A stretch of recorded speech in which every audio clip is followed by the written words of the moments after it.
How to change a graphics card in God of War Ragnarok. Hi there, welcome back to the channel. In this video, you're going to learn how to force God of War Ragnarok to your dedicated graphics card instead of the integrated one. This is super useful if you're playing on laptop and want the best performance possible. Let's get started. Part 1. Using Windows graphics settings.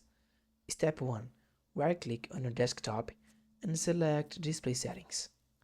Scroll down and select Graphics Settings. Step 2.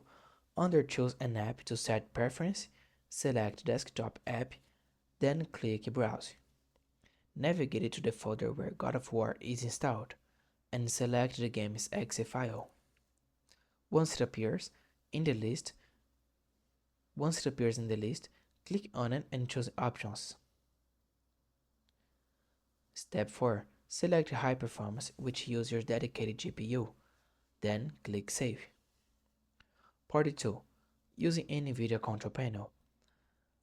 Right-click on your desktop and open the NVIDIA Control Panel. Go to Manage 3D Settings and then the Program Settings tab. Click Add and select God of War exe file. In the drop-down menu below, choose High Performance NVIDIA Processor. Click Apply to save. Part 3.